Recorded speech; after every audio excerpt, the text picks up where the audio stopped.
I've been waiting a long time to spend the rest of my life with this guy. Oh, yes!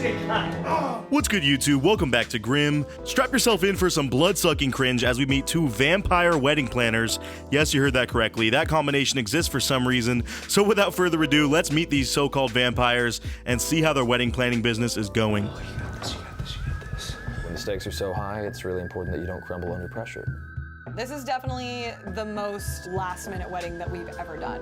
Oh man, this is gonna be a treat, I can already tell. You know, the music, the shots, literally everything about this could not be more perfectly cringe. Also, I don't know if you guys have noticed, on these previous videos I've been doing shoutouts, so for a chance to be featured, make sure you follow my Instagram and DM me something nice or leave a nice comment, whatever you'd like, and you'll have a chance to be featured. Let's see if they can pull off this suspenseful last-minute vampire wedding. You know, I thought vampires were immortal or something, so I mean, time shouldn't really be an issue for them, you know? Why can't they take like 200 years to plan this thing if they really wanted to? But anyways, we're not gonna get into the semantics of this. I just wanna know what's making them have to hustle so quick for this one, bro. Like, chill out a bit, all right? My name is Logan South, and I am the king of the Vampire Court of Austin.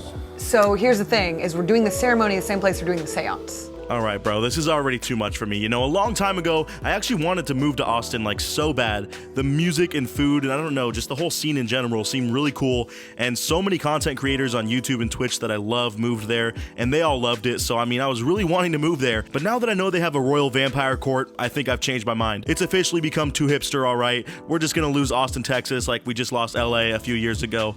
The hipsters are just taking over at this point. Why is this man the self-appointed king too? Like, is he really the best person we can choose for such a powerful position? I don't know, it just must be this sweltering voice he puts on. Sounds like it should be an option in Soul Calibur or something when you're making a character. Daly's neurotic. I am. I am not. My best friend actually introduced us, and we've now been married for 3 years. I'm not neurotic. What am I? A vampire king that wears the necklace from the Witcher games, because secretly I'm just a nerd, and I really like Chris Angel, and I can also make my voice deep, so I told everyone I'm a vampire. Pretty cool, right? You haven't read it?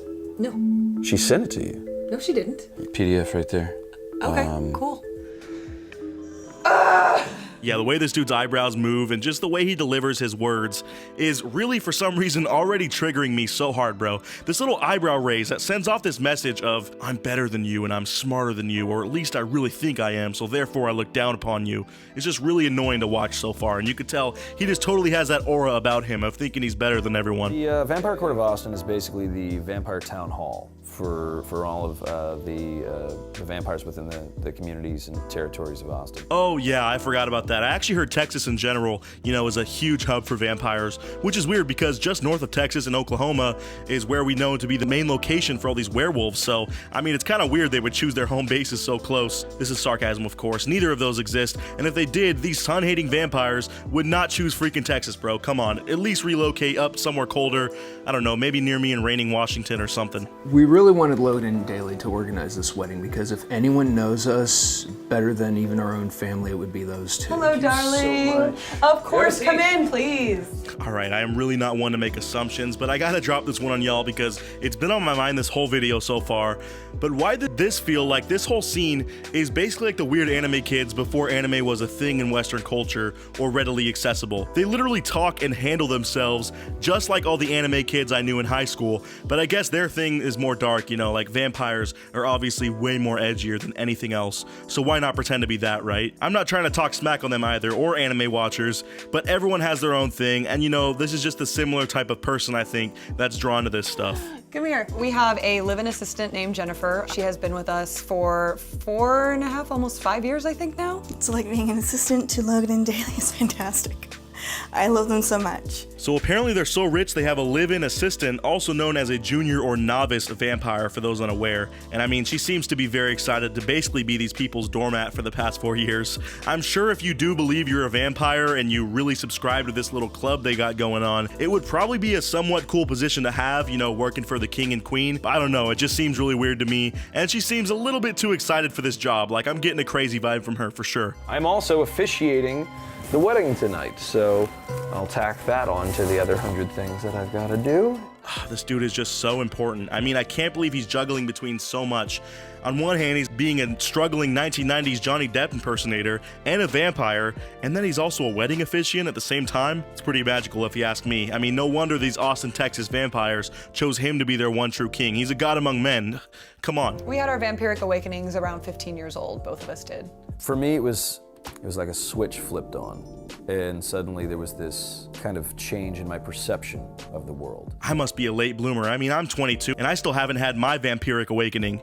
Maybe it's genetic, you know? I don't think my dad has either yet, but I mean, maybe it's only reserved for the edgy kids and that's why these two got there so early. No, but for real, this is basically like being a furry and just skipping out on the suit and adding some teeth. It's like a cheaper route.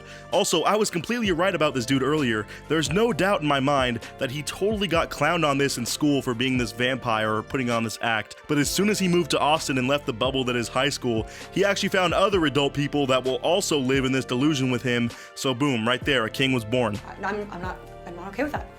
You're gonna live. No, I'm not! The energies between the two of us, they come together and we're unstoppable. I think you'd honestly have to pay me to live in this house, bro. I mean, it's a really nice house too, so that's saying something. Imagine having to deal with this poser all day, being all edgy, and I don't even know the word for it. He's just so full of himself. And I mean, meanwhile, him and his girlfriend are just screaming at each other and probably blaming their temperamental states on their hunger for blood. You know, it's probably been a while since they've fed. And the only other person you can associate with here is their live-in maid that probably worships the ground they step on. Seriously, I doubt they even pay her. This is just a nightmare on earth for me, so I'm really glad I'm not a vampire yet. Could I, like, borrow them? Just the candles. Oh, they don't come out, they're electric. Oh, are they? Yeah.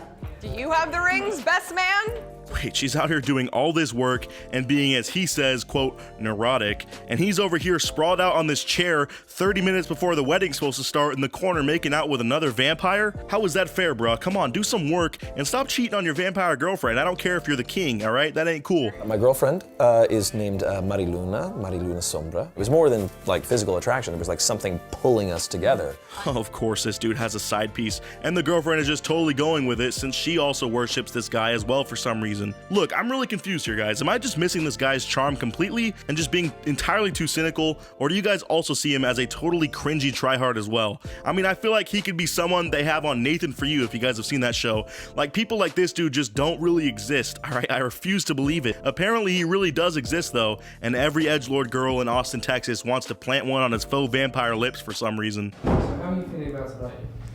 Well, I have unfortunately chomped most of my fingers to the nub. Dude, the way every vampire talks in this city is so insufferable. They're all so slow-paced and they're trying to sound old school and polished and so nuanced and, you know, mysterious. But instead, literally, they just sound like I'm overhearing a conversation from the bronies at my old high school. Can we not just use normal words and cadences for once? Or would that ruin this mystique of this vampire lifestyle too much? Either way, this man's ready to be wed. I mean, he's got both hands kissed and it's time to rock, all right? Let's do this thing. Oh, yes! Oh, never mind. He's got to do a scream sesh with the homie. You know, I forgot. That's actually the most crucial step in any vampire wedding is right before you go in to, you know, marry your wife, you have to howl at the moon. It, of course, has to be a full moon with your favorite neon-haired companion. And if you miss this one crucial step, your marriage will be cursed for all of eternity. You know, it's kind of like if you forgot to take Madame Zeroni up the mountain, but, you know, the vampire version, I guess. The union of Roxanne and Ian. Like the circle, true love itself is infinite. Wait, so love is a circle? Come on, dude. You guys know where that's from, right? He straight up ripped that line out of I Now Pronounce You Chuck and Larry. Does anyone else remember that movie? Rob Schneider's borderline racist Asian character said the exact same thing, dude. It's not like a triangle. Triangle has like a corner in the ends. This one is a circle. Okay, we get it. 3 corners.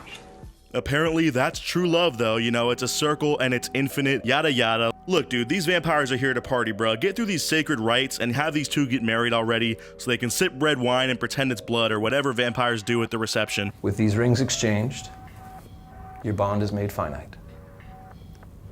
You may kiss your partner. Wait, love is a circle and infinite, he just said. But then in the next line, he contradicts himself and says that with the exchanging of these rings, their bond was made finite. I'm lost at this point, dude. Does their love end or not? Either way, I'm happy for these two. You know, as cringe as it may be, it's still a wedding. So in their eyes, hopefully they're having a good time and they're ending up happy. We wanted something that symbolized the fire because of the twin flame connection that we have, so. And it sparkles like a star. Oh, that actually is kind of cute and symbolic.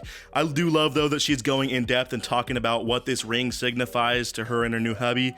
And he just butts in like, and it sparkles like a star. Like, I guess maybe their love is just like a star too, so that made sense in his mind. But this dude has just absolutely cracked me up every single time he's opened his mouth so far.